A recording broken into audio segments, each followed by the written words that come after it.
Do you want to hit us with that intro music? The sweet, sweet intro music. Yeah.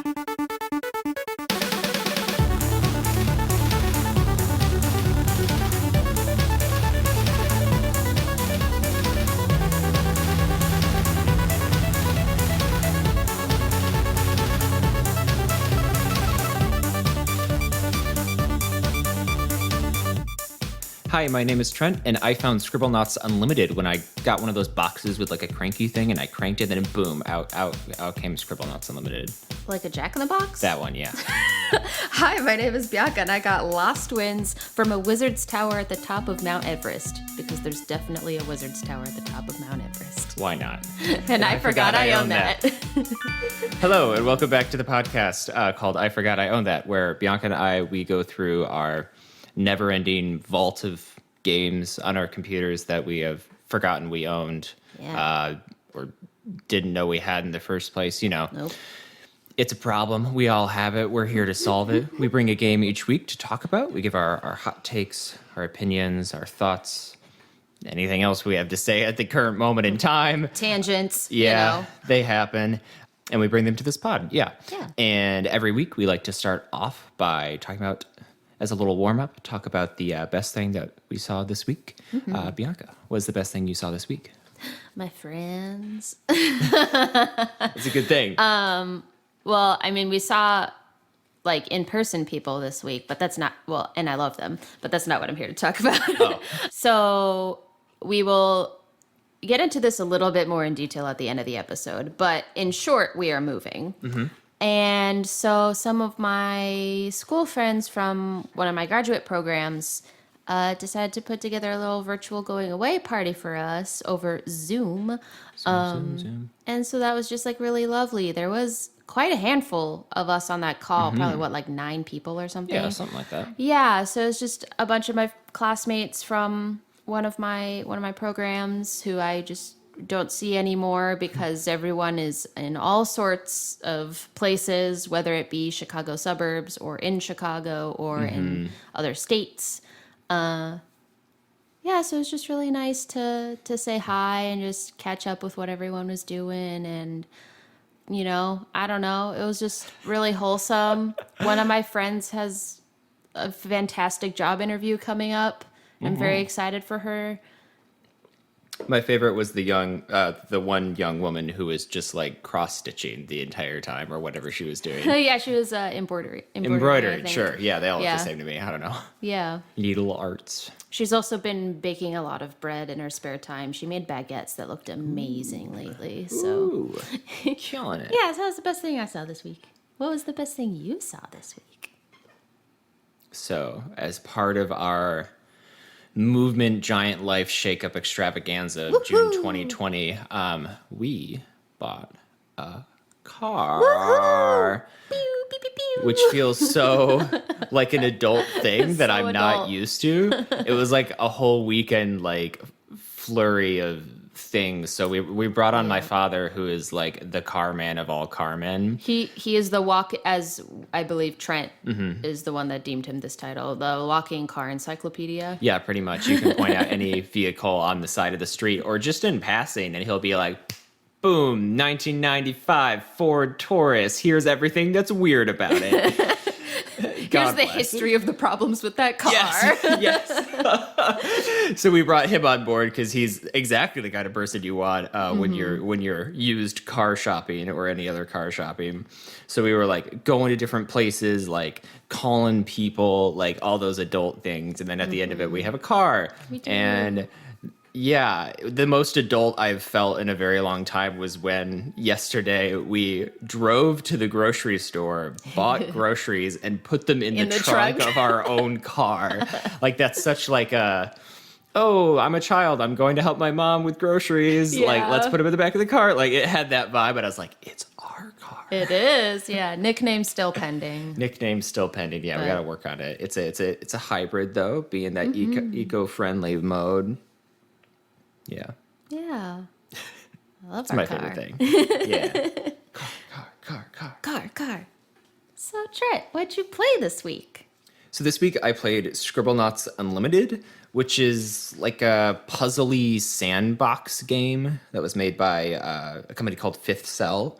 It was originally released in 2012 and actually was just ported over to like current generation consoles like the Switch and stuff in 2018, which is interesting because that made me feel like it was not as old as 2012, but no, it is quite old. Yeah. It's quite an old game. Now I'm already wondering how the mechanics work on like the Switch or something, but that's for another time. Great question, yeah. So this is the fourth game in the Scribblenauts series.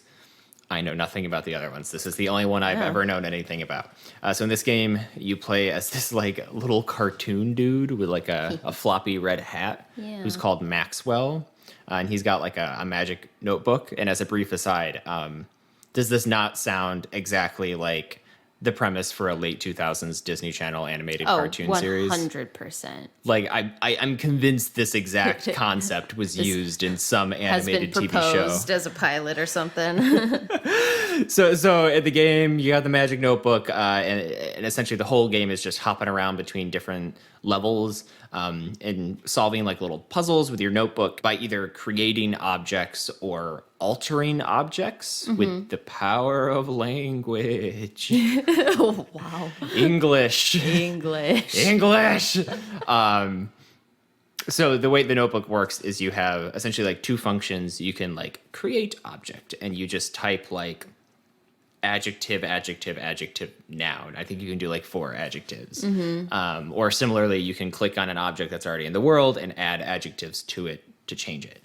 So you can actually summon a really wide array of things. Like I'm actually really impressed with the amount of words they use, including like some pretty unusual, especially adjectives, really unusual adjectives. Yeah. So it's a pretty impressive, like someone had to sit down and be like, okay, what does this word do for like, I don't even know, hundreds of words, I'm sure. Yeah, and there's probably like a ton of work that went into like, how are people going to think about solving this problem? So what are all the different varieties of ways in which we can put these words together to still make it make sense in the game? Yeah, because every adjective changes something about an object, like either visually or if it's like a living thing, their behavior might change. They might change like their costume. They might get other attributes. Yeah, so it's a pretty like from a systemic point of view, it's pretty impressive. So as an example, you could type, just to wrap your brain around what this looks like, you could type like giant, shiny, handsome horse, and then poof would appear a large, shiny, sexy ass horse. Like it's probably gonna have like cool ass shades or something. Because that's how they use like objects and clothing to sort of indicate certain adjectives, which I find pretty funny. So you use these tools you have to solve, a variety of different kinds of puzzles, but they're almost always like someone wants something, give it to them, or like help someone do something by either giving them a tool or changing the obstacle they're trying to avoid. And doing those puzzles successfully gets you Starite, which is just like the MacGuffin collectible of the game. Yeah. I'll get a little bit into what that actually means, because there's a whole like backstory to this, which I don't remember. Like honestly, like it must have been just all at the beginning, just all exposition. Yeah. And I just forgot about it by the time I was done. But I was looking at the Wikipedia and was reminded how strange this is. So Maxwell, first of all, has 41 siblings. That's a lot of siblings. That's a lot of siblings. And apparently you can, like, I noticed you find them throughout the world and then you can, like, play as them instead of Maxwell. But, like, Maxwell has 41 siblings, which, as an aside, means his parents were doing absolutely nothing but boning for, like, forever. So, like, good on them. Because that's a lot of kiddos. Yeah, I also just like, my God, I wouldn't want to have 41 children. I wouldn't want to be pregnant 41 times is what I'm getting at here. That just sounds like a lot of effort. To be fair, I'm pretty sure Maxwell's like some strange pseudo-human like magic thing. So for all we know, they create children by just writing in the notebook. Fair. Child number 43. Red hair. So the backstory is he and one of his sisters, I think called Lily, were given the magic notebook. And then Maxwell, as a child, was like, I'm going to be a little shit wagon. I'm going to be a little douche canoe, and I'm going to like poison this old man. Why? I don't know, because he's an awful little child, Oh demon my gremlin God. thing. So he just makes his old man mad, and as punishment, the guy turns the sister to stone. Rude. So the whole plot of the game, which is like, very cheery, happy facade, is like you get starlight by like making other people happy. Mm-hmm. You have to use that to like resurrect your sister for your past my poor God. deeds. But so it was to teach Maxwell a lesson, to be empathetic and helpful instead of an evil little awful gremlin child. Yeah. So the world is just a bunch of cute little like themed areas you bounce around. Mm-hmm. They're not super deep, but like, for example, there's like school level, national park level, and then there's like spooky vampire mansion level and like Jurassic Park level, like those kinds of things.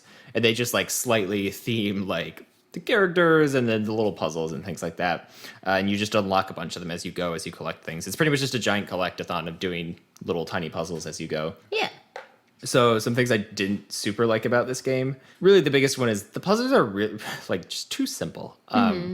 It's almost always like you only have to do one thing to solve the puzzle, and the answer is usually extremely obvious. And there is not really any kind of incentive to come up with a more interesting solution. Okay. There's no incentivization whatsoever. Like you do it, the same outcome happens no matter how you do it. Yeah. And you have total flexibility to solve these problems any way you want, but like, why spend the extra time trying to be clever when the first thing that comes to your mind Works. almost always works? Yeah. Maybe it's because I'm a 25-year-old man playing this. Yeah. I want a little more, but yeah, I don't know. Yeah, I feel like maybe 8 or 9-year-old me would be perfectly content with that sort of gameplay, But yeah, as a 25-year-old, it's like, well, I want to make something a little bit more complex here, but what's that? The word is escaping me. The value, Yeah. the what's the point? What's the point? What's the point of this anyway? Yeah, I think this would be a great game for a child, with its sandboxy nature. Like there's a lot of just mucking about you can do in terms of just making stuff. Like one of the things I always do, because I'm all about efficiency, I just always have my Maxwell, the playable character, have the adjectives fast and flying. So I don't have to obey any laws of physics. I just go. Yeah. Yeah. Other thing I don't super like is like the levels themselves are really short. Most of them are like 10-ish puzzles. So like each world, you mean? Yeah. Being like a level? Okay. Yeah. They're only like 10 puzzles, and each puzzle takes, I don't know, like 30 seconds to solve. So you're just blitzing through them. So I think an ideal version of this concept for me would be like puzzles are a little more in depth. Like they might have multiple steps, or like, it's not just generate this object. And I would love to see worlds that are like levels that are a little more like detailed, fleshed out.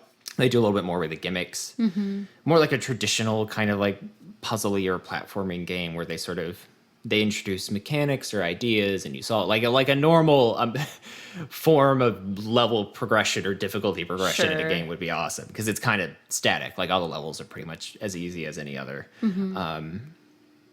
Yeah, because I felt like I was just cruising 24/7. I like that, in a puzzly game, I like the like aha moment. I'm pretty sure I just clipped the F out of the mic doing that. Ooh boy. Yeah, good old aha moment. And you don't really get that in this, because it's like, yes, we agree that a cat is what chases a mouse. I don't know. Simple stuff like that. Yeah. A shovel is how you dig a hole. Yeah. I don't know. May I bring up the honkin' meat? Oh, I forgot about the So there was like, I don't know, a few minutes in which I was sitting in the same room as Trent when he was playing this game. And he had to like lure a dinosaur somewhere or something. Sure. With meat, because it was hungry, or I don't remember what. And so Trent types in like big honkin' meat or something like that. Yeah, like as in colloquially when you say like big honkin', like extra big. Right. Like that's XL meat. Yeah, so this is just like a common turn of phrase for us. And he types it in, and he wasn't totally confident that it would work. I thought it would be like, honking? What? What do you mean? That's not a thing. But not only did it work, but the meat was actually honking. So you click on the meat, it would do the like, awooga. Like, yeah.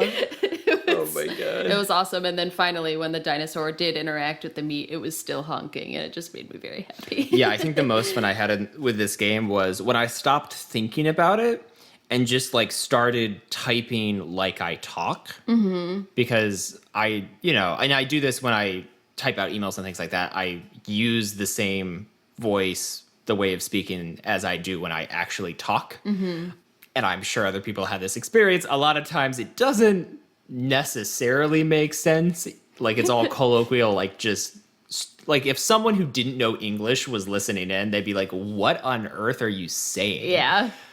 Those kinds of phrases were really fun to put in the game and see what it did with it. Yeah. Like the big honkin' meat was the best example because it worked because those are all English words. Yeah. But it wasn't really what I had in mind. So I liked being surprised like that. Yeah, I'm glad you brought that up because that's probably my favorite moment in my time playing because it was just silly. So yeah, I think this game is fine. The presentation is nice. It's kind of like cartoony, almost like arts and crafts because it looks like the character models, it's like a 2D thing, are segmented and animated almost like it looks like you were doing stop motion with paper. Like they're segmented. Oh, yeah. So it's like little bits make up a leg or something and they animate kind of like maybe like a puppet, like a shadow puppet kind of situation. So that's kind of cool.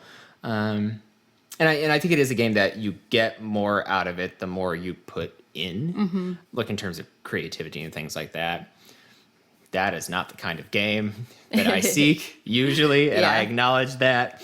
I like to solve things, and the solving things part of this game was not to my standards. But like we talked about, I think this is like it would be like if I was a child playing this would be awesome because you can be like, I can make a giant flamethrower. Yeah, I can like make a giant flaming, lots of flames. I'm expecting giant flaming like dinosaur, like all this kinds of stuff, and just cause chaos. Yeah, which I imagine you can just let your imagination run wild on it. Which, yeah, it's very good for that.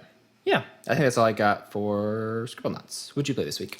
I played LostWinds, which was developed by Frontier Developments, which I did not realize. That is the same developer for the Planet Zoo and Planet Coaster games. Are you sure it's the same company? Oh yeah, the intro is the same Weird. when you boot up the game. Super weird. So that was very bizarre to me. I was like, wait a second. Also, interestingly enough, this game is a port game. So it was originally released in 2008 on the Wii. Whoa. Yeah. And then came to PC in 2016. I wonder who made that decision. Was it okay? Well, I have an immediate question. Do you know if it was made by Frontier on the Wii, or did they just do the port? Yeah, it's a Frontier on the Wii. Super weird. I wonder why they're like, yes, we should bring this obscure rando game. People love this game, so it's like one of those ones where like people really loved it. So it's probably one of those like nostalgia things where it's like, yes, let's bring your favorite Wii game to the PC. So I've never heard of this though. Me neither. I had a Wii. I was same. I was watching the game radar or whatever, the game sonar. At the time, I don't remember hearing about this. Yeah. So originally on the Wii. So once I learned that information, the controls made a whole lot more sense to me because they were kind of weird, and I was like, why is it like this? I'll get to that in a second. LostWinds is a platformer and kind of puzzly game. Sure. You play a boy named Toku who you have to like awaken him with wind, and so the way you moving your mouse is what controls the wind in the game. So you kind of have to move your mouse to wake him up. Okay. And you learn basic controls of the game, and you find this crystal. And in this crystal, there's a wind spirit named Enril. Sure. And Enroll explains to you, like, oh, a long time ago, like, there are a bunch of spirits that, oversaw different things in the world, but then the evil spirit named Balasar ended up trying to control everything. So then it became like an Enril versus Balasar, trying to trap Balasar in a separate crystal sort of thing to control the power. Okay. But then they both got trapped in the crystal, and then Balasar came out of the crystal, so now the evil is corrupting the world again, sort of thing. Yeah. But the wind spirit Enril is still trapped in the crystal, so you kind of have this little crystal of wind spirit. So you just kind of like go through the game, learning new abilities in terms of like using the wind to your advantage to like move you around and move objects around. Okay. And you have to, at least in this game, because there's a sequel, and I don't really know what happens in the sequel, but in this game you are apparently the man who has like brought you up after your parents died or something. Apparently he's one of the spirits, but his power has been lost and is segmented around the world. So you have to like... There's like a big motif of people being trapped in crystals. Like I didn't realize that was such a big problem. Yeah. Do I need to be worried about that moving forward? Is it like quicksand? No, I don't think so. So it's not like quicksand, which means I should be worried about it, because quicksand that's not even a real problem. I don't know. I don't know how dire of a situation this is. I'll just make it a point to avoid all crystals moving forward. Yes. Okay. Yes. That's probably the safe call. Yeah, if anyone comes up to you with like the crystal healing stuff, just walk away. No, fuck right. Smack that shit out of their hand. Yeah, walk away. They're really just trying to trap you in it. So I knew it. Yeah. I fucking knew it, man. Yeah, so the game is you use the wind spirit abilities to do things, and you have to get Deo, who's the man who brought you up, who also is a spirit. You have to get his power back from different chests. Sure. So that's, yeah. So many spirits, too. Everybody's a spirit nowadays. Yes. So the controls of the game, you move left, you move right, and you click and drag the mouse to move wind places. That explains the furious clicking I heard from the other room. Yeah. I had a lot of issues with moving objects sometimes, or getting me in the right kind of trajectory to go upward to like a really high ledge. So there's a lot of clicking involved. I also was really dumb because when a new ability was introduced to me and I was doing the thing it told me to do, but I didn't realize that the illustration had the right click highlighted, not the left click. So I spent a good 10 minutes trying to do this ability with the left click on the mouse. And I was like, it's not working. I don't get it. And then I finally Google it because I'm like, why isn't this working? And it was a right click. And I was like, you know what? That would do it. That's a me problem. Yep, that would do it.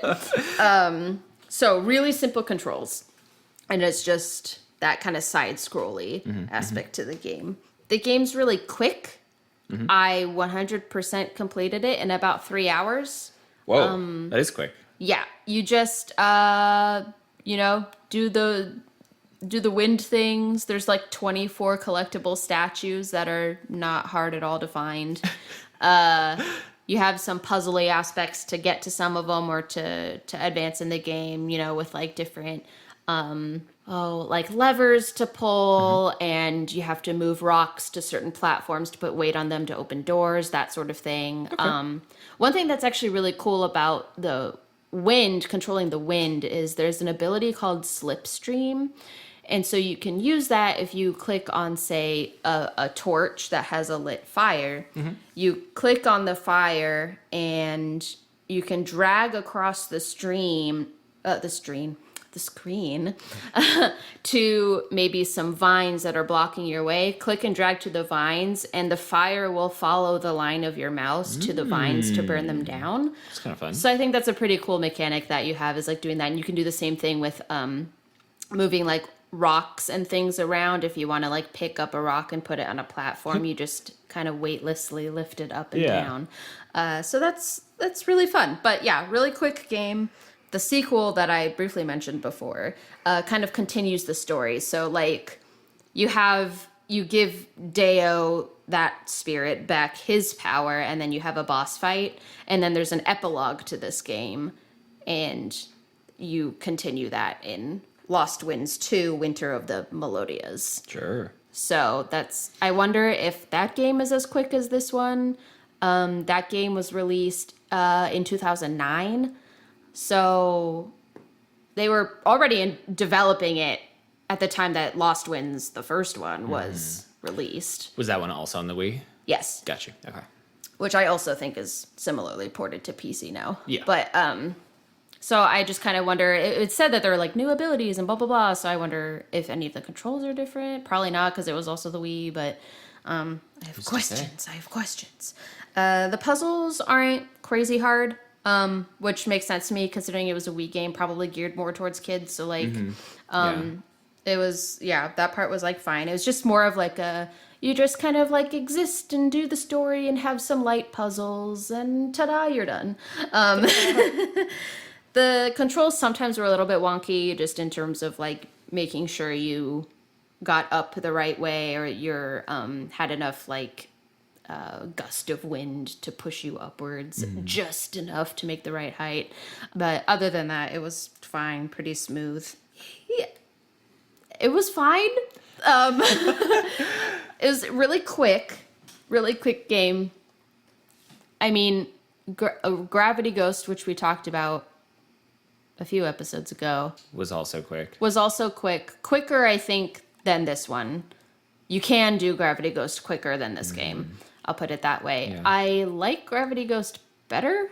Fair. There's like, I don't know, just a little bit more to it in terms of like game mechanics and like puzzly things.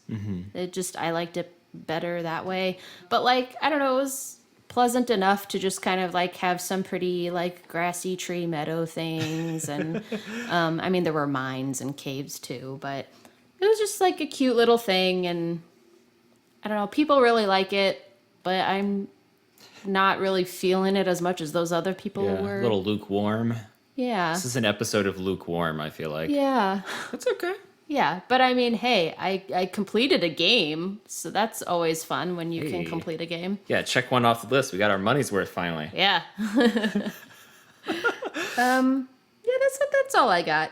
What would you rate Scribblenauts Unlimited? I mean, I've given all my thoughts pretty much already. I will jump right in and be efficient for once and say I'm going to go with 6.5 starites out of 10. All right. I think it's decent. Could be better for someone who's not me. Sure. What about you? What would you rate LostWinds? I would rate it 7 out of 10 Melodia statues, which are the things that save your game. Sure. Fair enough. Yeah. Awesome.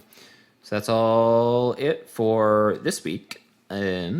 Next week, we got a special thing. Can we get drum roll? So we're going to do an episode of what we're calling Classics, which is games that we definitely know we own. Yes. And have played and enjoyed previously from pretty much any time period. I think for this first week, Bianca's doing one from a little bit further back on the PS2, and I'm doing a PS3 game. Do you want to share what your first Classics is? I am going to talk about Burnout 3 Takedown. Very good game. Solid game. Very good game. I can't wait to just like refresh my memory and play it. And then I'll be playing an open world RPG from the PlayStation 3 called Kingdoms of Amalur Reckoning, which... Is that the one you picked up a few weeks ago? Okay. Yeah, where I was role playing as Brienne of Tarth. Yes. Oh, She'll that make was a comeback. dope. Don't worry. Good. Yeah, that game has a really interesting story, so it'll be fun to share. Yeah. We're gonna do these like every so often. Like this is like kind of a one-off, but we're gonna do more of these in the future every so often as kind of a shake things up, do a little bit different. Yeah, and like our idea was like this episode with the classics is episode 10, and that's pretty exciting. So maybe every 10 episodes we do a classics. Who knows? Something. Yeah. The other part to this announcement is that starting with the classics episode, when that does go live, our episodes will be coming out every other week just for the summer. because we'll be moving and our living situation is going to be a little bit different. So, weird. Yeah, so every other week just over the summer. And then once late August comes around, we'll be back on the weekly Yeah, we should track. be back on the weekly. Yeah. Cool. That's it for us. Please follow us on social media on Twitter and Instagram at IFIOT Podcast. Occasionally there's a Twitch stream. Oh Twitch scream! Scream! Twitch! What is that? I Forgot I Own That Pod, I believe. Yes. It's a little bit on hiatus right now, mostly because we've been buying cars and doing all these things. So it's Adult kind stuff. of crazy. And also the world's a little bit crazy right now. So just, keep an eye out. I post on the Instagram when there is going to be a Twitch stream. So if you keep an eye out on the socials, you will know when a stream is. And if you listen on the Apple Podcasts, leave us a review. Oh shit, we're plugging that And now? a rating. Well, we 5 started. stars or nothing. I think we told people to leave us a review like 5 episodes ago, and then I kept forgetting to mention all the other episodes. So, Well, here's the time. 5 the stars or bust. oh wow. I'll bake you a cookie if you leave us 5-star review. You better be local pickup though, because I'm not shipping that shit. Yeah.